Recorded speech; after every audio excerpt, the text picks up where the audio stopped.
Alors c'est vrai, Marie, qu'il y a moins de vols de voitures en France, une baisse d'environ 10%, mais la France reste championne d'Europe et les méthodes des voleurs se perfectionnent. Oui, un chiffre qu'on va vous donner qui parle de lui-même, 125 200 véhicules ont été volés l'an dernier. Ça correspond quand même à un vol toutes les 4 minutes. On va peut-être commencer par essayer de dresser un constat de ça avec vous, maître. On parle de combien de voitures en général qui sont volées? Quels sont les modèles les plus volés? Alors, principalement les modèles dont les pièces sont rares et principalement des véhicules français. Alors on va avoir en tête de liste notamment les Clio, les Golf, enfin ces véhicules, je veux dire, qui sont pas des véhicules très luxueux, mais dont les pièces sont très recherchées parce qu'on sait très bien qu'il y a un appauvrissement dans l'approvisionnement des pièces détachées. Aujourd'hui, c'est ce qui motive la plupart du temps le vol. C'est pas nécessairement pour l'exporter ou pour l'utiliser, c'est pour venir capter en fait les pièces qui sont très difficiles à trouver. Et qui alimentent des réseaux de revente. Exactement, bien sûr. Stéphane Curtelin, des réseaux qui ont aussi cette nouvelle capacité, celle de maquiller de mieux en mieux les voitures volées quand elles ne sont pas évidemment désossées.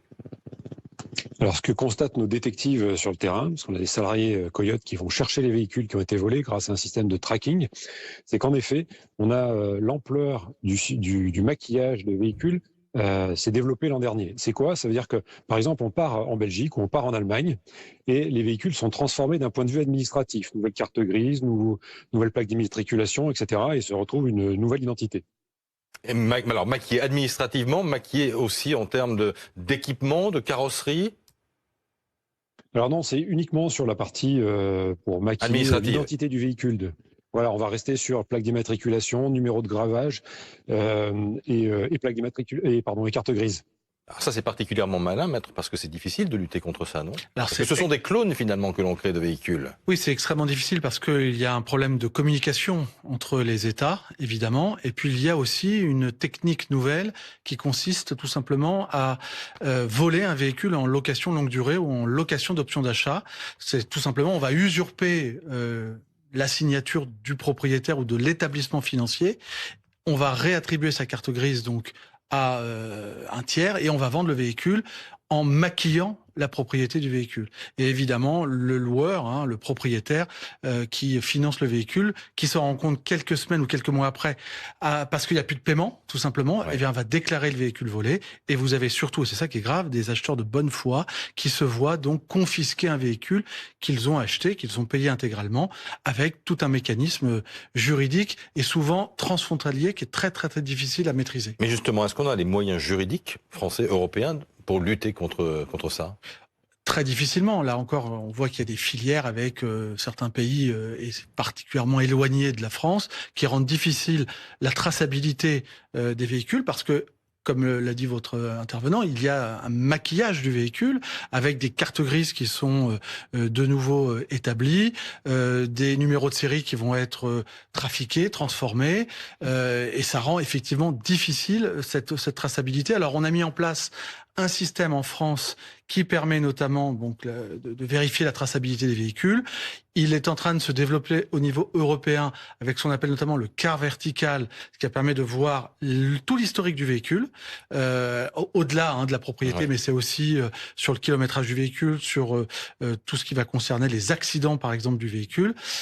Donc oui, on a aujourd'hui un besoin de coopération européen qui n'est pas totalement mis en place aujourd'hui. On va aller voir Noémie Vira qui est dans l'Essonne. Alors l'Essonne parce que c'est l'un des départements parisiens où le risque de se faire voler sa voiture est le plus important, Noémie. Et vous avez recueilli la parole de plusieurs Français, il me semble. Exactement, notamment Adèle qui en a fait l'expérience. Il est VTC, il travaille beaucoup. L'après-midi, il fait parfois une sieste chez lui. Ce jour-là, il gare sa voiture en bas de chez lui. 1h30 après, elle n'est plus là. C'était une Toyota RAV4, un modèle SUV hybride familial recherché par les voleurs. Un vol électronique propre, rapide, invisible. Et le choc ne s'arrête pas là car ensuite, il se rend compte qu'il ne sera quasiment pas indemnisé car sa voiture était en leasing. Écoutez. Quand on est assuré, il n'y a pas des sinistres, il n'y a pas de machin, il n'y a pas des accidents, on est bien. Vous savez, moi, ils ne m'ont même pas remboursé un tiers de ma voiture. Ma voiture, à l'époque, ça vaut à peu près 35 000 €. Même plus, 35 000 euros, on peut dire 35 000 euros. Ils m'ont donné presque 11 000. 11 000 euros. Stéphane Courtelin, comment on se protège pour éviter de se faire voler aussi facilement sa voiture? Alors, je vais dire quelque chose qui n'est peut-être pas très intuitif, mais en fait, face à ces vols de plus en plus organisés, il est difficile de l'empêcher.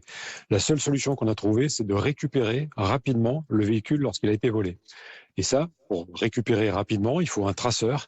Et en plus de cela, c'est un peu comme dans les films, vous savez, James Bond ou d'espionnage, le traceur va suivre votre véhicule. Et nous, en plus de ça, on envoie des détectives sur place parce que parfois, on perd le signal.